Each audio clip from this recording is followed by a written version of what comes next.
nilqawkom għal session ta' talim mill-Bibja ieħor. Inħeġġitkom biex intom tużaw il-Bibja. Eżazaħwa kull dottrina mod speċjali, dottrina fundamentali, pedamentali titkun misjuba fil-Bibja. U mod speċjali titkun misjuba fit-Testament Ġdid. Issa, inħobb ngħidlek u ħanerġa' ngħidha għal dawk li ma semawx. Fil-Bibja hemm dottrini li once li tiżvija minnhom tispiċċa eretiku. Ma tibqax Kristjaneżmu. Hemm ċertu tagħlim ieħor li mhuwiex dottrini fundamentali pedamentali, forsi tista' sejħilhom sekondarji. Sekondarji mhux għax huma inqas importanti, number one jista' jkunu sekondarji għaliex ma jaffettwawlekx is-salvazzjoni tiegħek.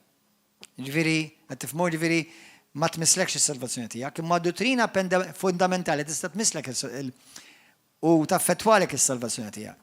Għax imbagħad tispiċċa tiġi erezija, dottrina eretika.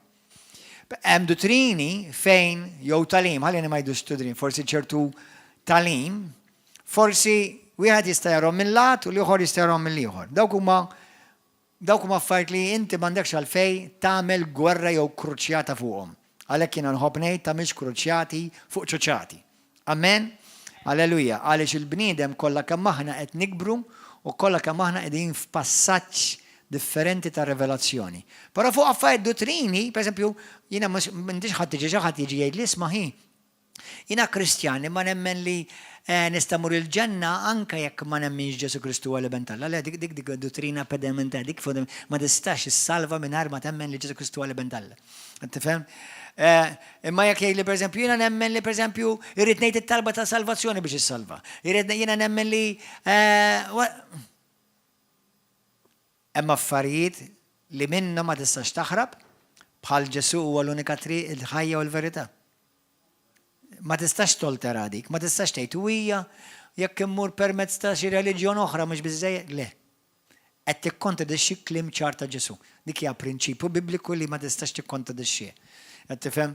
Imma hemm affarijiet li da bħal meta xi ħadd jgħidli kemm minnkom temnu l-Ispirtu Santu jagħtaw. Kemm minnkom? Ismawni, ħa ngħidilkom ħmerija li xi kultant ċertu waħwa eżies jaqbdu ma' tangents. Taf xi tfuq tangents? Tifhmu xi tfisser tangent?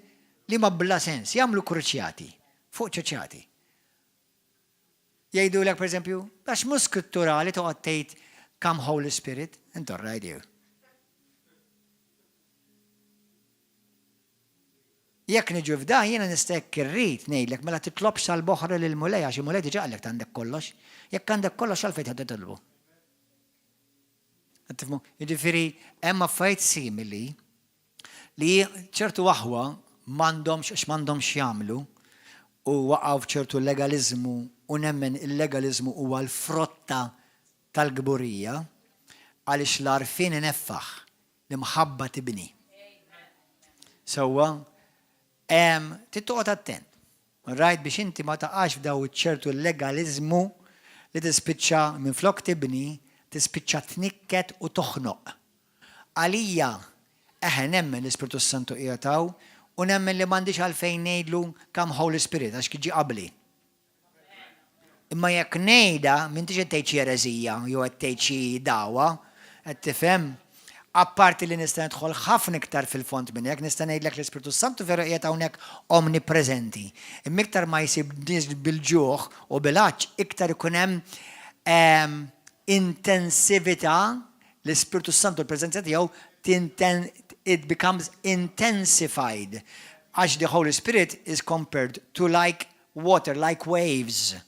You can either have water, but you can have one wave after the other. It's the same water, but a different wave. Tifmu? Allura, evitaw daw iċ-ċoċati li jispiċċaw ma jġibu l-ebda nur, ġieħ u glorja li sidna, ma jibnux il-ġisem ta' Kristu u jispiċċaw jaqtawk. U tispiċċa tħawat il-laħwa fuq ċoċati. Li mhux ħatħawadni, ma jkun hemm għaddu żgħir, xi ħadd għaddu żgħir. Toqgħod tħawadhom għal xejn. Tħawdilhom moħħhom għal xejn. Mela m'intix wise, għax Alla ma jimpressjonax ruħu għax inti tgħid come Holy Spirit, jew welcome Holy Spirit, jew huwa affarijiet oħra bħal. Alla qabel ma jisma' klimek tiġa sama' qalbek. I hope li qed tismgħu sewwa, tifhmu sewwa. Amen. All right. Issa, illum xaqt nitkellem, ħankompli nitkellem is-seba' sezzjoni fuq il-Kattoliċiżmu, fuq il-Bibja, fuq il-Medjaturi, fuq it-Talb il-Qaddisin, mejtin. Bħalissa tafu li hemm kbira madwar il-Facebook, l-internet, fuq il-news, fuq ċertu ideali li jmorru kontra it-talim ta' Kristu kif jgħidu bl-Ingliż head-on collision. Xed joħroġ mill-Vatikan bħala dottrini, bħala talim, head-on collision. Head-on collision. Amen? Dala ħanamel talim fuq sħiħ. Issa l-isqof ta' Malta, mhux l-isqof ta' Malta, l-isqof tal-Kattolċi Romani f'Malta. Dak mhux l-isqof ta' Malta b'kull rispett leh, għax mhux l-isqof tiegħi. Sewwa hemm turrum Maltin li żgur ma jarawx l-isqof tagħhom. Per dak mhux qed ngħidu biżżejjed qed ngħidu fatti. Huwa l-isqof, da bħal ma jiena m'iniex il-pastor ta' Malta għax nidder fuq television kuljum. Sewwa il-pastor ta' dawk li huma Kristjani u b'mod speċifiku Kristjan River of Love. Sewwa. Allura l-isqof ta' Malta il-mulej Birku u jagħti ħlerf ħajmexxi l-Knisja Kattolika ta' Malta fis-sewwa u li mhux dejjem qiegħda tiġri hekk, imma dak huwa tal ieħor, itu ħlerf il-mulej ħalli ma jiżvijax sewwu u sew ta' madwaru ruxmata Maltin Kattolċi Rumani. Għax hekk qed jiġri. Sewwa hekk qed jiġri. Però min iħobb il-verità, illum il-verità għaw fejn issiba. Min iħobb il-verità għaw fejn issiba. U l-verità hija dejjem Kristu u l-kelma tiegħu. Jien il-ħajja triq u l-verità, ħadd ma jmont il-missijek mhux permess tiegħi, Ġwanni 14 vers 6. U Ġesu Ġwanni 17 vers 17 jgħidulhom mulej qaddishom il dawk kollha li jemmnu fija, qaddishom fil-verità, il-kelma tiegħek hija l-verità. Amen? Praise God. Mela dik hija ċara. Riċenti qed nisimgħu kif il-Papa u l-Isqof qed jgħidu li hemm bżonn li l-Isqof ta' Malta żgur qala, ma nafx il-Papa ħalli nkun korrett, li l-qassisin għandhom bżonn jiżżewġu. Naqbel 100% u hekk għandhom bżonn. Imma dak mhux ħareġ l-Isqof ta' Malta issa, dik hija parti mid-dottrina tal-Iskrittura kif għandha tiġi mmexxija il-Knisja ta' Alla skont l-ewwel Timotju kapitlu 3 stess Timotju jgħid Pawlu jgħid il-Timotju dawn huma d-dottrini kif il-Knisja ta' Alla għandha tiġi tmexxa. L-pastor għandu jkollu jkun miżżewweġ mara waħda jaf imexxi lil daru x'inkellek ma jkunx kajja kemexxi l daru lil uliedu kif ħajmexxi l-Knisja ta' Alla. Imma daw qataw totali dik.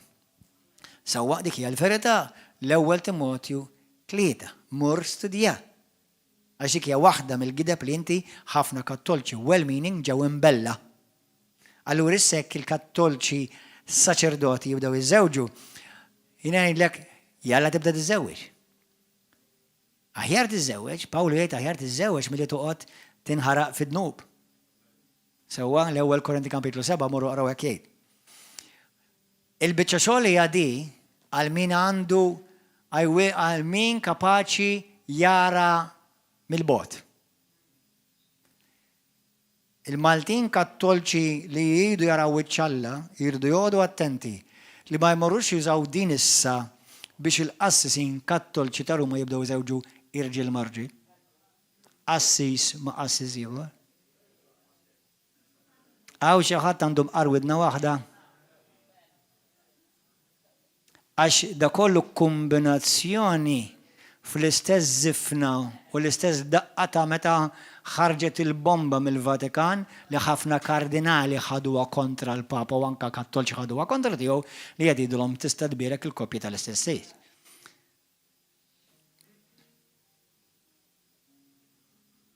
By the way, jekk inti ma tħobbx il-verità liblu. Dal-messaġġ huwa biss għal Kristjani li jħobbu l-kelma u jħobbu l-Kristu u l-lealtà tagħhom assoluta hija lejn Ġesu Kristu. Amen. Mela, ħammorru fi ktib ta' Luqa, kapitlu 16. Ejlu Spiritu Santu kellimni u għatini revelazzjoni. Morru fi ktib ta' mela Luqa 16 u ħammorru kol fl-ewwel Kroniki kapitlu 10. Ħammorru kol fil-ktib ta' Iżajja kapitlu 8. Ħanibdew minn l-ewwel Kroniki, mollu hemmhekk, l-ewwel Kroniki 10. Fit-Testament il-Qadim, bosta drabi, ħafna drabi, Alla jwiss il-poplu tiegħu biex ma jikkuntattjawx lil mejtin.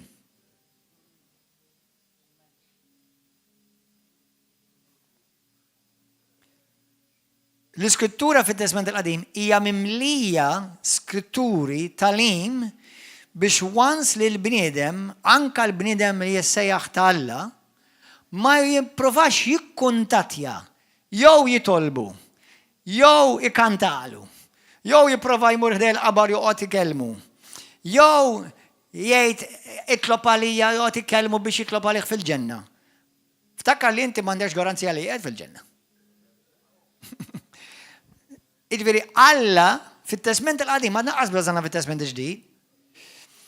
Tinti ġajlu jgħid il-poplu tiegħu biex ma jagħmlux dak li l-Knisja ir-reliġjon ta' Ruma tagħmel b'abbondanza kuljum.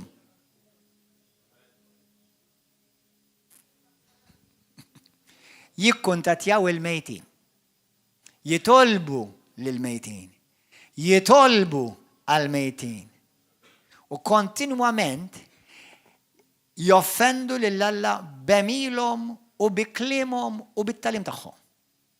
Xi wħud għax huma żvijati, għax ġew żvijati minn rajja żvijati.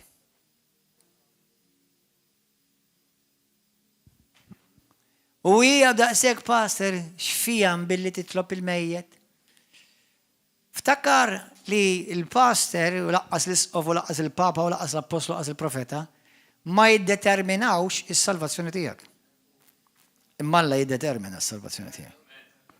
U din hija dottrina perikoluża x'meta tikkuntattja l-mejtin inti qed tiġi imniġġes spiritwalment.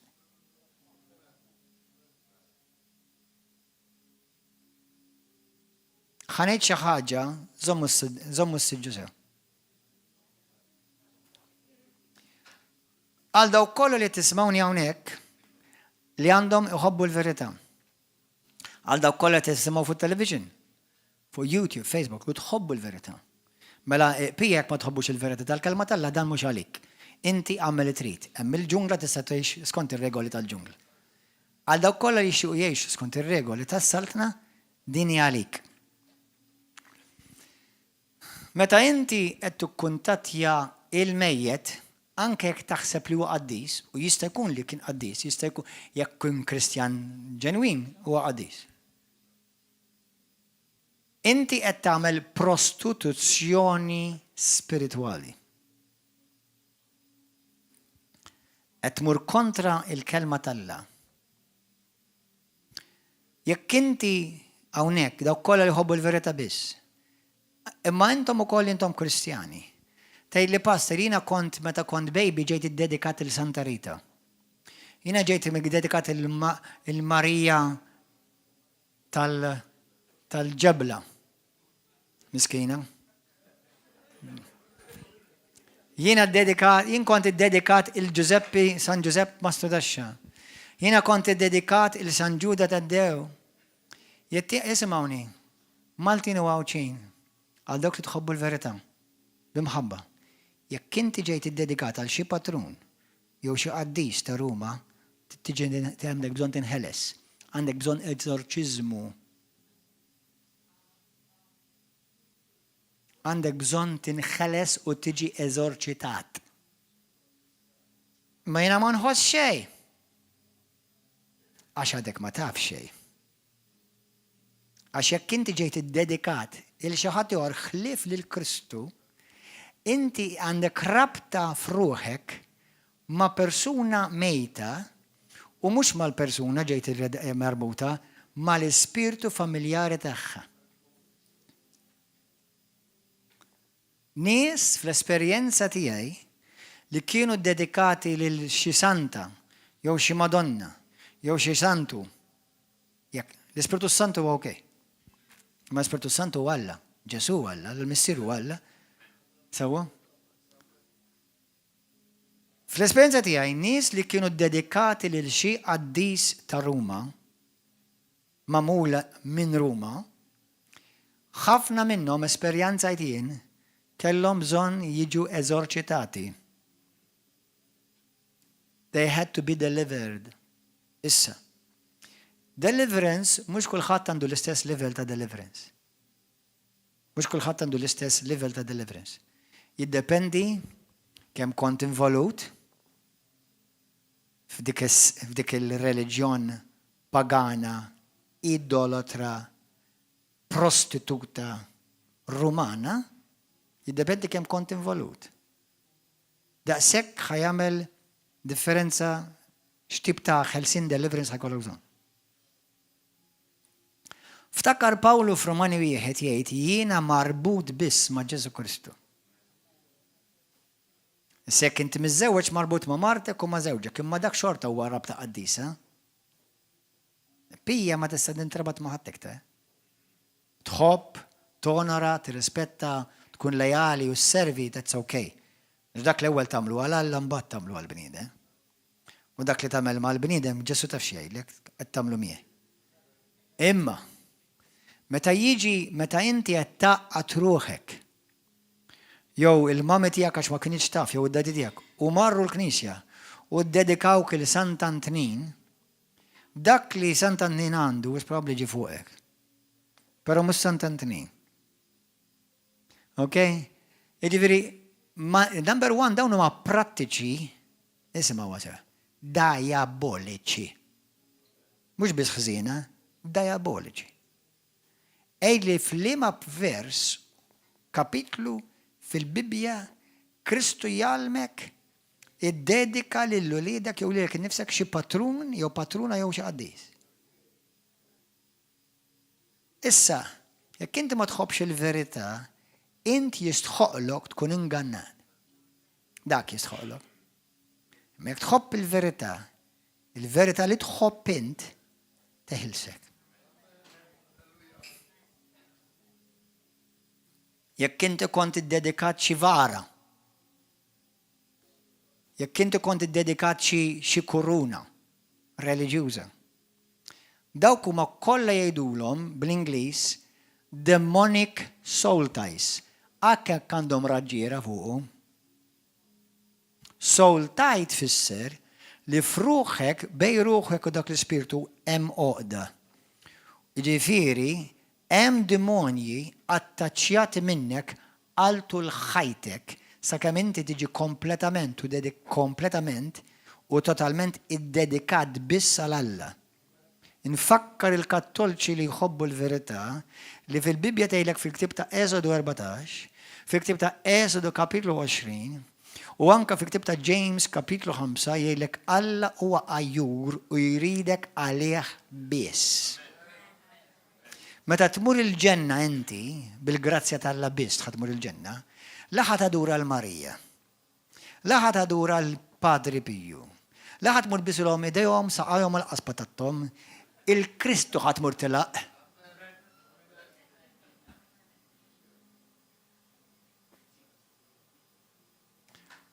Amen?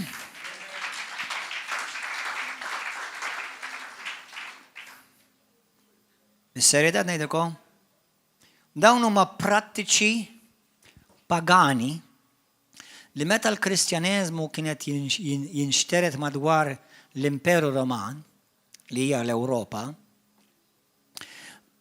il-Kattoliċiżmu li ma bedix minn mindu beda Ġesu, il-Kattoliċiżmu beda 350 sena wara Kristu.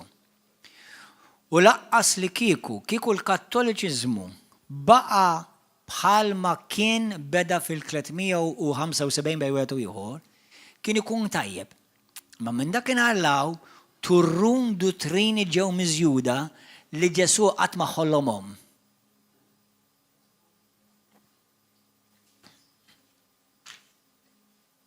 Laqqas l-appost li qatt ma ħolmuhom. Issa, iddependi inti x'tolleranza ta' gideb ta' ammont ta' gideb għandek. Jiena m'għandi l-ebda tolleranza ta' gideb. Zero. Speċjalment fuq affarijiet fundamentali u pedamentali. Xejn ta' gideb jiġifieri. Ħanejdilkom aħwa. Ma'mudija ta' trabi bdiet bej 405 sena wara Kristu. It-talb lil qaddisin beda, speċjalment pereżempju meta għandek ir-Rożarju li ġie inventat minn Peter the Hermit, 1090 sena wara Kristu. Il-bejħ tal-indulġenzi biex inti tħallas għal nobietek hija farsa u dawa qudiem Alla, 1000 u kważi 200 sena wara Kristu. Il-purgatorju kważi 1500 sena wara Kristu.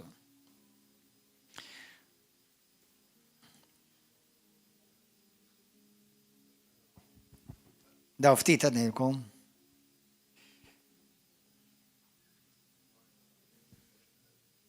Dottrina tal-purgatorju, 600 sena wara Kristu.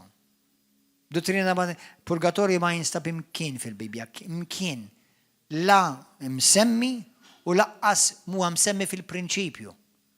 Għanejda di għalix nejda. Għaxaw min jgħidlek imma laqqas il-kelma Trinità ma tinsab fil-Bibja, imma l-prinċipju ċawru dejjem. Il-prinċipju ċawru ton, missi li ben Spiritu Santu u tlita huma Alla, kontinuament isiba fil-Bibja. Imma il-purgatorju la fit-talim, la fil-kelma u laqqas fil-prinċipju ma jinstab. Zero. Anka fis-seba' kotba tal-apokrifa li żiedu, xorta ma jinstab xejn. Għafolja dejjem ippruvaw iwaħlu f'Makkabew. Xorta ma jinsabbx il-purgatorju, Qed tifhmu? Halleluja. Grazzi Ġesu. Tħobbu għal-verità intom? Inti li qed tara dan il-programm tħobbu għal-verità? Jekk ma tħobbix il-verità, m'intix denju għal-verità. Mela, jien qedtilkom l-ewwel Kroniċi 10. Meta ġieli tkellimt xi kattolċi well-meaning, jgħidu li imma dawk mhumiex mejtin, dawk huma ħajjin fi Kristu. Huma qaddisin. Number one, jekk kellimna diġà, inti qaddis għax ġejt imqaddes bid-demm ta' Kristu u l-Ispiritu Santu. By the way, qaddis tat-Testament il-qadim m'għandu xejn x'jaqsam mat-Testament il-ġdid, qaddis tat-Testament il-ġdid. Qaddis tat-Testament il-qadim xorta ma setax jidħol il-ġenna.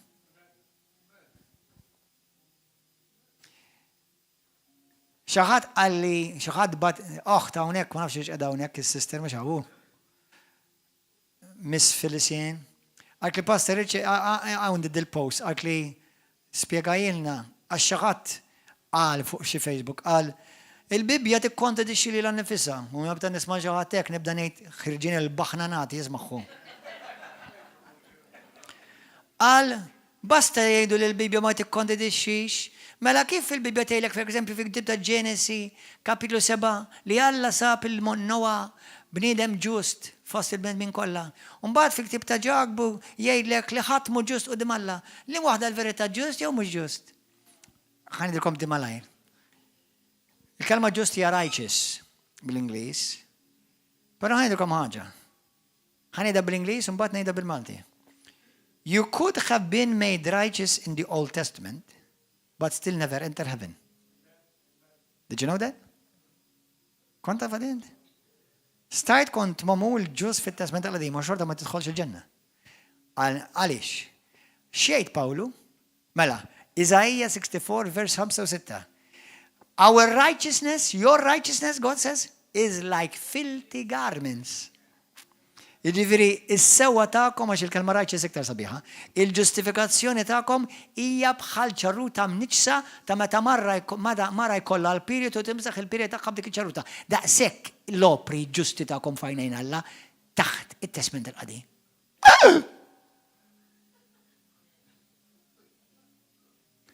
Pawlu Filippin kapitlu 3 vers 9 sa 11. Jgħidlek li jiena llum min issalvat permezz tal-ġustizzja, tal-ġustifikazzjoni li jiena ksib permezz tal-liġi.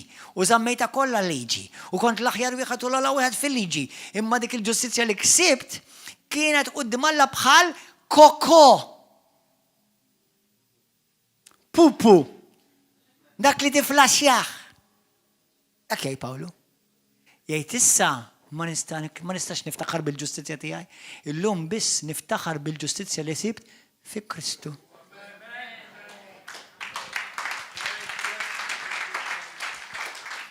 Bis-sedek ta' jgħid.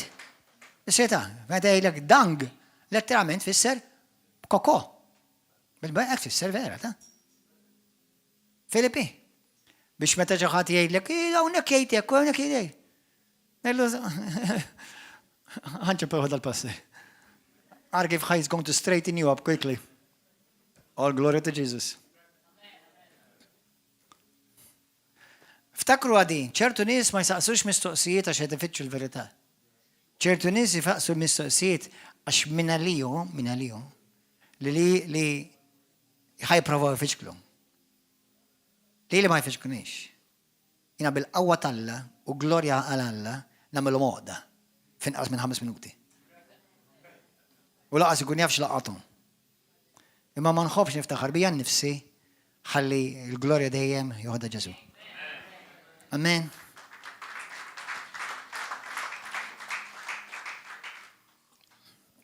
Amen. Mela, ħa naslu għall-iskrittura. Għanitkom dis issa? Għattenkom dis issa?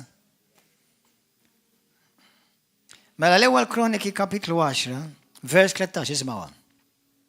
Qed jitkellem fuq Sawlu ir-re li Alla kien għażel, kien dil-kure u Alla użaħ ħafna imma xorta ntilef. Ma Jesus. Jekk Sawlu miet minħabba l-infedeltà tiegħu, kien infidil kontra l-mulej. Għax ma samax mill-kelma tal-mulej, u saħan sitra marqant min jeħber bil-mejtin. U ma fittix il-mulej. Għalhekk il-mulej qatlu u dawwar is-saltna għan David bin Ġessi. Għal min minnkom tafu l-istorja ta' Sawlu, jekk tmorru l-ewwel Kroniki 18 għandu kunt u kapitli simili oħrajn, anka 28, fej tgħidlek fej Sawlu wara li ma bdix l-Alla, Alla ċaħdu. Għax għamel dak li jidher tajjeb fajneħ, minflok dak li Alla qallu jrid tagħmel. ċaħdu. U ma rifittex xaħat li kontattja l-erwieħ. Issa tgħidli ma dak mhux Kattolċi, number 1 żgur li mhux Kattolċi. Imma l-istess jagħmlu l-Kattolċi ta' Ruma żatt. Ikkontattjaw l-erwieħ. Issa, by the way, ngħidilkom x'in l-istorja. Meta Sawlu mar jikkontattja l-erwieħ, mhux id-demonju ta' ma jikkontattja, mar jikkontattja l-profeta Samuel. Li kien ħdejn Alla. U Alla tal-li ipprova jikkontattja Qaddis fit-Testament il-Qadim seħħtu. U ġab fuqu spiritu mniġġes u qatlu.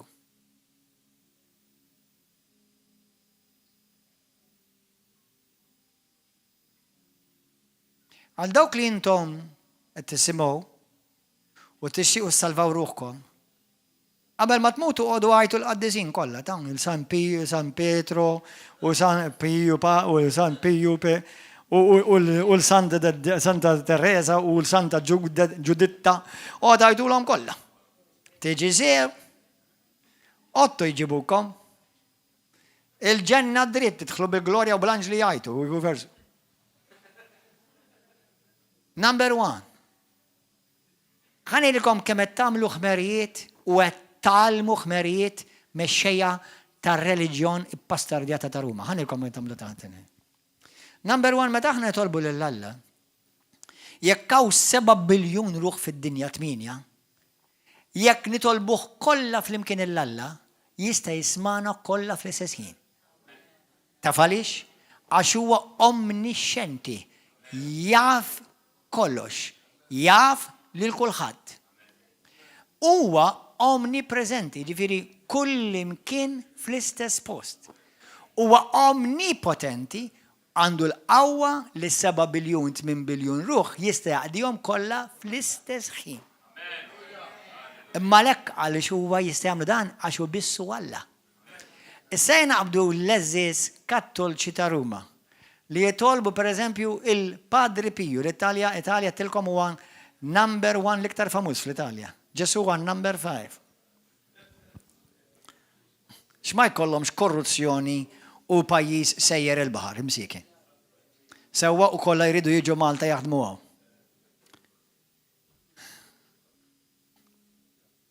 Meta inti titlob jew xi Madonna, għax il-Kattoliċi ta' Ruma għandhom turru Madonni differenti. Jew xi qaddis. Inti lil dak il-qaddis u qaddisa għamilta omniscienti. Taf kollox. Għamilta omnipresenti. Edha kullimkien. Għamilta omnipotenti, kapaċitejnek, kapaċitik dak li għandek bżonn. Għamilta Alla. U int faqawa għajt f'adulteru spirituali u f'idoletrija. U għed poġġi ruħek fit-triq tat-telfin għall-infer.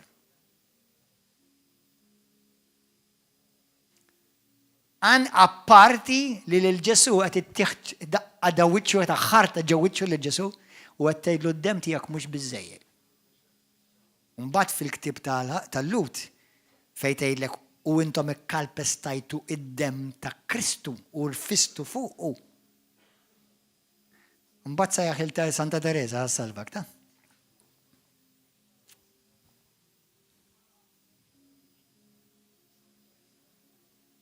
Antom ma temnux fil-qaddisin. Number 1. Kull minnu Kristjan ġenwin fil-Bibja tiġettilkom di, kollha jissejħu qaddisin. L-ebda wieħed minnhom ma jissejjaħ midneb jew mid-dembi. Dejjem Pawlu, Ġwanni u Pietru jsejħulhom qaddisin. Li għadhom suġġett għad-dnub jistgħu jidimbu. Imma qaddisin għax issa l-pożizzjoni li ġew mogħtija mhux permezz tal-ġustifikazzjoni u t-tajjeb tagħhom, ma permezz tal-ġustifikazzjoni li ġiet mogħtija lilhom bħala don li ma jistgħu jitilfu qatt jekk huma vera ġenwinament imwilda mill-ġdid. It-tfal tiegħi ismawni, Ġesu jgħid hekk ara. Jekk xi ħadd irid jisib l-iskrittura tista' tgħidulek. Ġesu jgħidlek, għaddej ma jibqax dejjem fid-dar ta' Sidu, imma jiben dejjem jibqa'. Now, make 1 + 1. Are you making 1 + 1? Ajjat. Ġwanni 8 vers 35 xtajt eżatt. Xajt eżatt. Mela, jekk inti jiben ta' din id-dar u bint ta' din qatt ma titla'. Jekk int għaddej, qatt ma kont. Tfal tiegħi huma wliedi jien missierhom. Jiġri xi jiġri bejnietna jibqgħu wliedi. Imma huma mwilda minni. U minn Marti, ovvjament. Ħafna Kristjani jaġixxu ma jafux tfisser tgħix ta' wild. Għax għadhom jgħixu bħala għaddejja. U orfni. Imma dak huwa tal-im ieħor u tal-moħħ. Amen, aħwa? Min għandu widneħ biex jisma'? Maqar waħda biss? Ħajisma'. Sibta dik l-Mirka Skritturen? Battili. Għax ma rajtix ġejja. Mela, fej battili. Battili. Fej battili, għaziz. WhatsApp. Minix narratu? Anyway, so eżis aħwa. All right, Ora ġejja. Ora ġedajt. Vers 35. 35. L-irsir ma jibqax fil-familja għal dejjem, imma liben għal dejjem jibqa. Kemm fija x'tifhem di? Kemm fija revelazzjoni? Amen aħwa? U din tajba wkoll għalikom. Għax intom li intom imwilda f'River of Love, intom li imwilda f'River of Love fil-familja, kunu ulit għal tiegħek. Kunu ulit. Kunu xil-sejra. Ix-xitan qed jagħmel minnek il-sir. Alla għamel minnek iben. Amen. Thank you, Jesus. Mela, morru fi ktib tal-Luqa 16. Come and take it, Ibrahim. Luqa 16 issa. Għati tal-mu xaħġa s-saħwa. By the way, met il-kattolċi ma jafu iġdi, għax ovvjament m'għandhomx talim, m'hemmx talim. Meta inti tikkuntattja mejjed, number one, il-mejjed vera li tikkuntattja mhux ħadd tikkuntattja. Hemm spiriti familjari li ħajġu jakkomodawk. Imma dik hija parti mill-prattika seħer, witchcraft. Infatti tissej ukoll divinazzjoni. Jekk taqraw l-Apokalissi 18, tgħidlek id-divinazzjonijiet li jsiru fiha.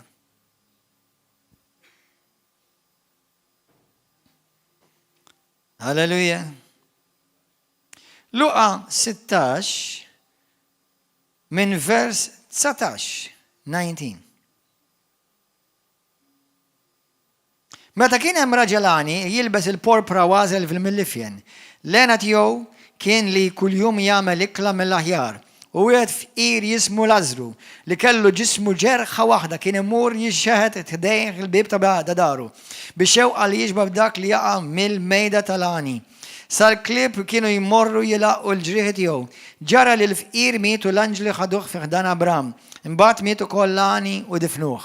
Dan kif sapruħu fit-tbatijiet ħoroġ tal-art mill-imwiet rafa ħarstu. Mill-bot lemaħ lill-Abram. Abram x'kien qaddis jew le? Kien qaddis hu? Blażru fi ħdanu.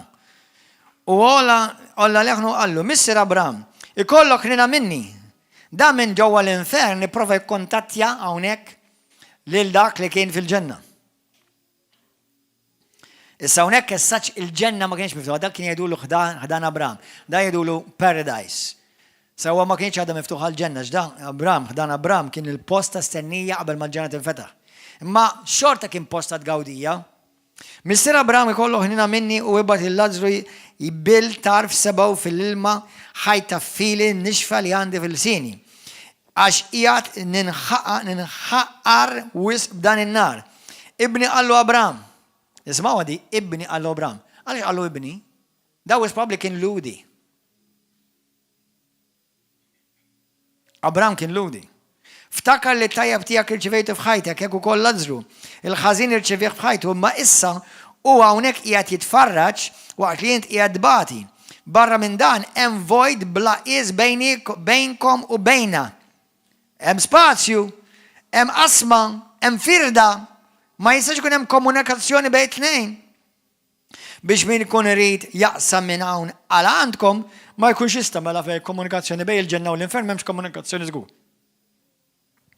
U anqas ma jgħaddi minn hemm għal għandna u laqqas mill-ġenna l-infern u l-infern għall-ġenna m'hemmx.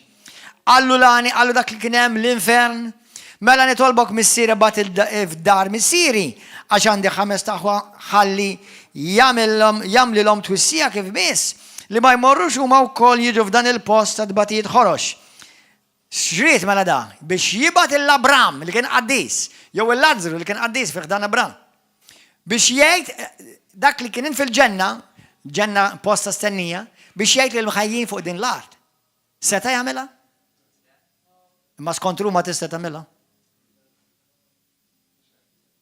Skont ma dak li qed jgħalmu li inti tista' titlob il-qaddis minn fuq din l-art u Abram ikun les pront u jirrispondek it-telefon xi trid żepp.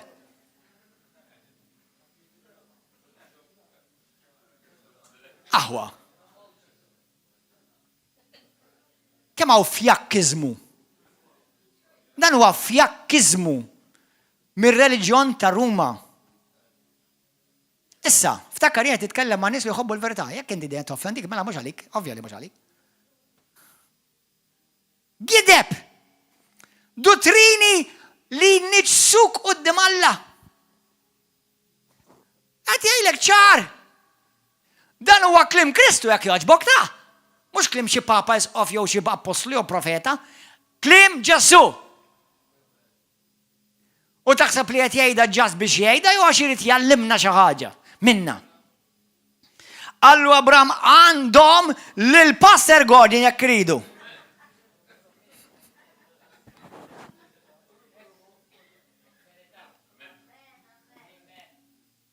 Għandhom il-Mose u l-profeti. X'inhu huma l-profeti Mose u l-profeti min huma? Le, mhux għax kienu ħajjin il-Mose huwa il-5 kotba tal-Pentakuk. U l-profeti ġifieri għandhom it-testament. Sa dakinhar kien hemm it-testament tal-qadim biss. Ma fit-testament tal-qadim kien diġà miżawd b'talim tikkuntattjax il-mejtin anke jekk huma qaddisin ma tistax tikkuntattjahom u laqqas huma lilek. Le, Mose ma kienx għadu ħaj dakinhar u l-profeti ma kienux ħajjin. Kienu mejtin fi Kristu, imma ġifieri, mhux fi Kristu, ovvjament kienu mejtin fil-marru fil-posta stennija u nafu li skont Mattew kapitlu 27 vers 50 u 50, meta Ġesu mill-imwiet mill-qabar ħarġu l-qaddisin kollha tat-testament il-qadim miegħu u daħlu l-ġenna miegħu. Amen. I would love to see somebody who would make a movie out of that. Immaġina qaddisin kollha tat-testament il-qadim kolla l-Bibja tgħidlek għamu mhux bir-ruħ, għamiltilhom għax ruħhom diġà kienet fil-posta sennija, mhux bħal dawk li jagħmlu dik il-ħmerja tal-Mickey Mouse li tirruħ torqod. Sewwa, entri, qed mela dawk. Sewwa. Dawk dottrini tal-Mickey Mouse. Sewwa. Jew tal-bigilla bħalma jgħid it-tifel. Sewwa. Daw ruħhom diġà kienet fil-posta stennija ma meta qam Ġesu Kristu, ruħhom ingħaqad ma' ġisimhom u l-Bibja tgħidlek ġisimhom kollha ħarġu mill-qabar. Glorjus, għax kollha rawhom deħlin f'Ġerusalemm. Min jaf kemm hemm kien hemm nies għamlu pipi u koko meta rawhom daw kollha ħanejlek. Għamlu taħthom. Mhux vera jew tara meta mejtin iqumu joħorġu mill-qabar bil-ġisem. Mhux ġa spiritu ta' bil-ġisem.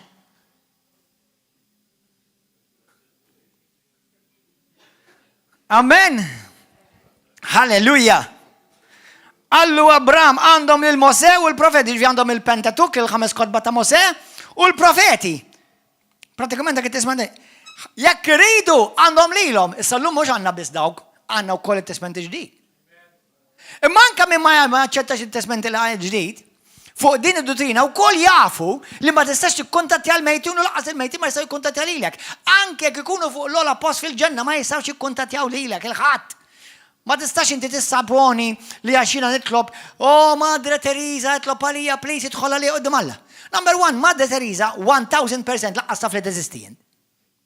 Number 2, m'għandix minn Alla ma tajiex Alla skont l-Iskrittura ħanejt, Alla ma tagħti l-ebda dritt biex tikkuntattja lil ħadd. U Alla ma tal-ebda dritt fuq din id-dinja sakemm għadu f'dan il-ġisem jikkuntatti l-ebda qaddis li mar. Aħseb wara dawk li mhux tal-li mhux qegħdin tal-li mhux tal-li mejta, imma laqas qegħdin il-ġenna. Ara kemm qed tagħmel violation ta' prinċipji bibliċi.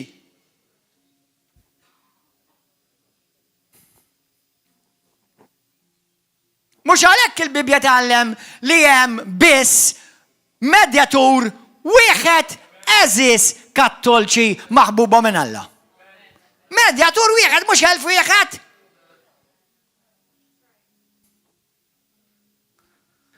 Mamma mia Ġesu ħani, ma kif ma jarawhom xew l-affarijiet? Ħanejlek għaliex ma jarawhom, x'idnejlek għaliex ma jarawhom? Għaskont l-ewwel it-tieni Tessikolin kapitlu 2, il-Bibja tgħidlek minn versi sal qudiem tgħidlek għax ma ħabbewx il-verità, Alla batilhom spiritu biex jagħmlu l-gideb.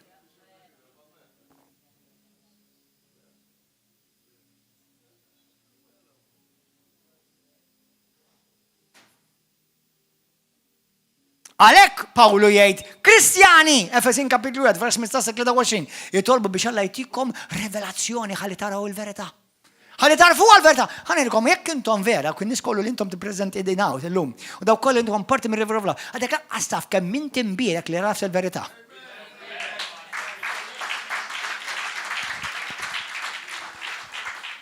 My Jesus. Hallelujah to the Lamb of God. Amen. Gloria li l-ek Abba Messir. Mattew 8. Morru. Tieħdu pjaġir. Mattew 8, vers 22. Ara ġejja d-doq.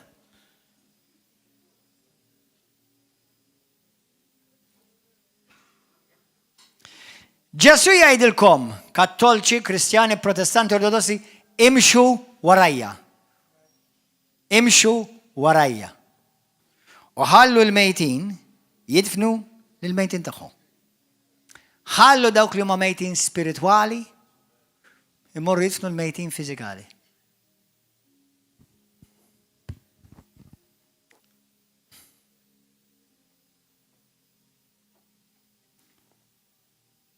Alla ma jridek xej kollok xaqsam mal-mejtin. Tgħid li ma passer ma dak bnidem Alla. Isimgħuni. Hemm nies Alla nirringrazzaw l-Alla għal-jom f'kull kamp. Nemmen li hemm nies Alla f'kull kamp. Kamp ġifieri Kristjani, ta' mhux ġifieri xi kamp ta' tenda ta' għali. Imma ma nistgħu nikkuntattjaw l-ebda wieħed minnhom. Tista' titgħallem minn ħajjithom.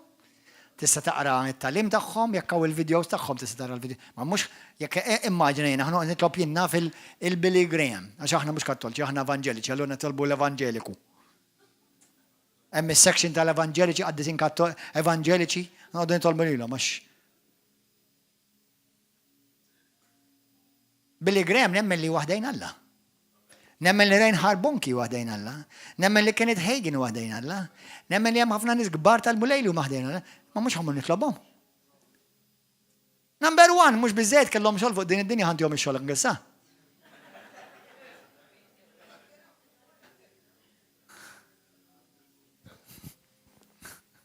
Amen.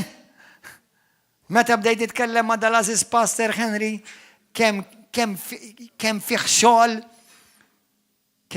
xogħol ta' dbatija biex kun evangelist fil-kalibru ta' bħal Benny Reinhard Bonnke, aħna naraw crusade, taf kemm isir xogħol ma dar kollu.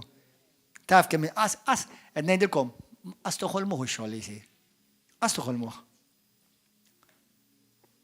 X'ma tonorhom x'imbagħad meta jkollok raġel Alla u mara Alla tiġi f'postok. X'ma għandekx mela m'għandekx tarhom mela. Taf kemm isir kemm jiġu persekwitati u kemm jiġu medda. U dbatijiet u kemm jridu jiġħdu affarijiet u kemm jridu jgħaddu minn arbil kbir.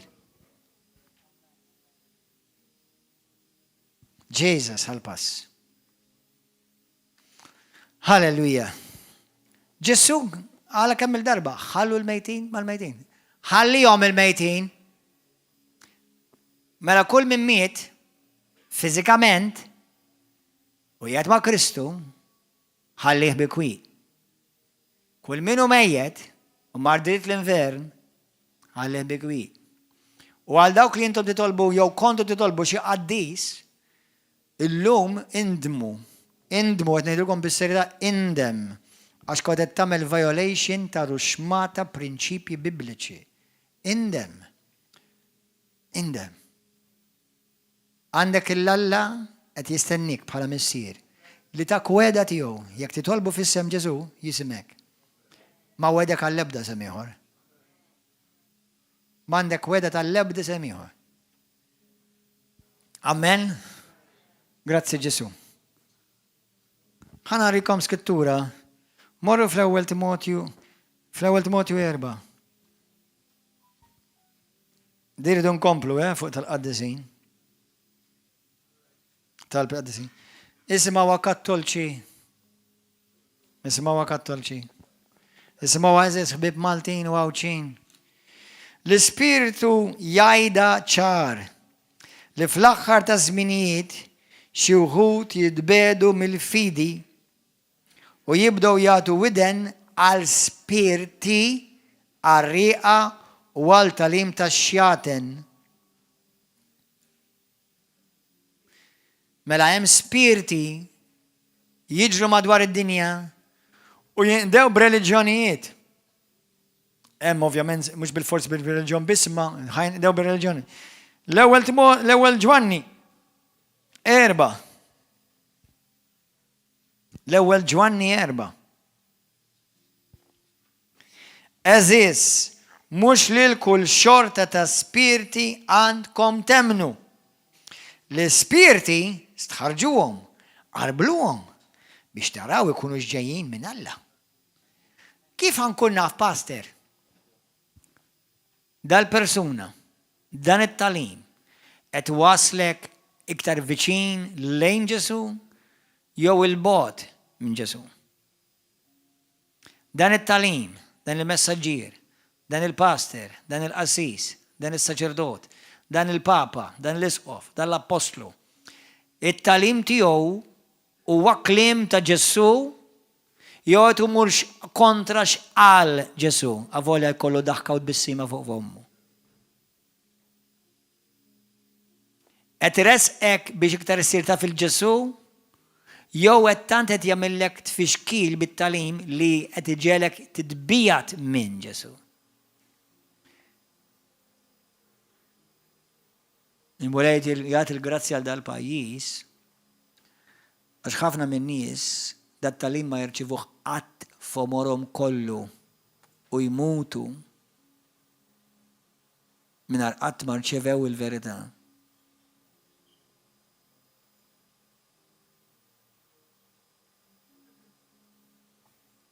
Għamlu lil dal-pajjiż pjaċir u xxerjaw daw il-videos fuq YouTube, fuq Facebook, fuq Instagram, fuq X app, whatever it is issa, xxerjawhom kull imkien.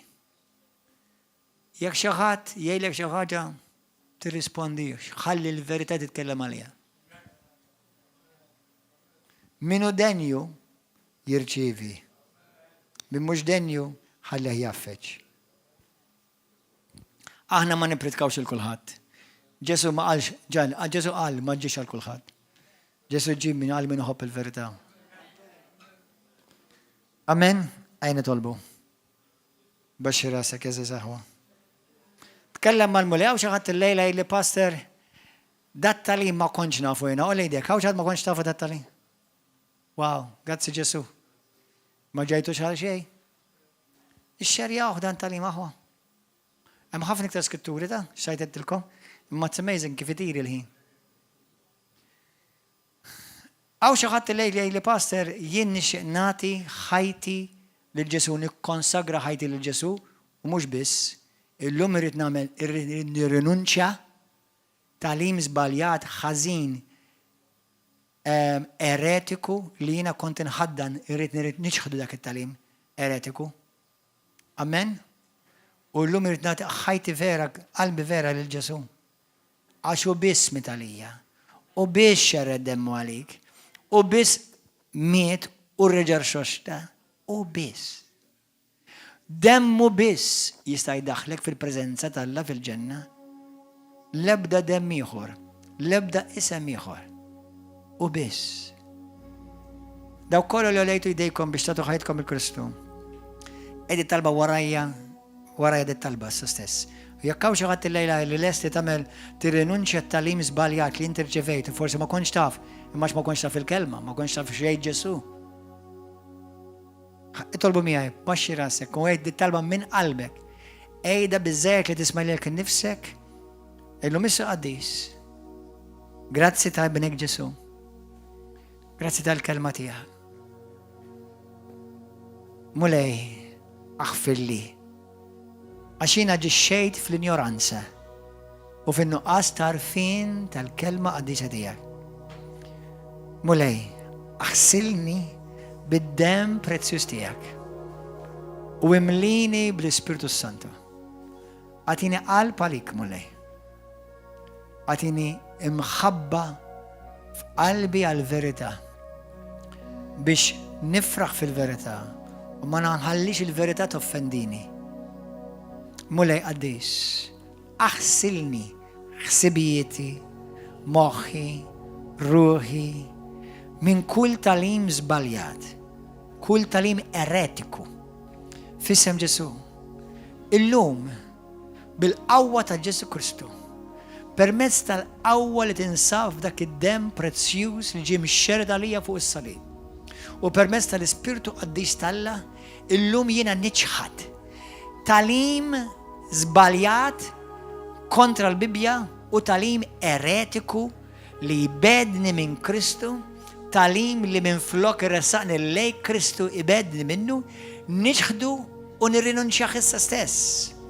Fissem Ġesu Kristu, kull irbit li jinkelli ma xi patruna, ma xi qaddis ta' Ruma, ma xi spiritu familjari, mulej nirrinunċjaħ minn qalbi issa stess. Fissem Ġesu Kristu ta' Nazaret. U ninaqat ħaġa waħda fl-ispirtu tiegħi ma l-ispirtu ta' Kristu. Ġesu, inti l-mulej tiegħi, inti s-salvatur tiegħi. Lilek biss irrid naqdi u lilek biss irrid nadura. Inti l-alfa u inti l-omega. Inti l-bidu u inti it-tmiem.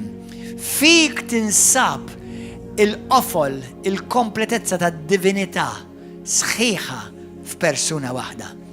Mulej tiegħi u Alla tiegħi, salvani, aħfir li d-nobieti u eħlisni minn kull madmat, minn kull irbit, bil-qawwa tal-isem glorjus tiegħek, Ġesu. Amen, amen. Alleluja. Għatu ċabċipa kbira l-sina Ġesu. Halleluja. Għaldaw kolla li jintom fuq YouTube, televizjoni u Facebook, il-paċi ma'kom, God bless you. Dal-weekend li ġej, ejjew, inaqdu maħna. Grazzi Ġesu, ejjew għal-powerful service, ejjew ħataraw il-qawwa tal-la, ejja bil-ġuħ, ejja bil-qaċ, u Alla ma jħallik ġizappuntat żgur. God bless you, see you, narawkom. Alleluja. Għajl brother hi. Jekkaw xaħat li jinti kellek kont ġejt id-dedikata xi qaddisa u qaddisa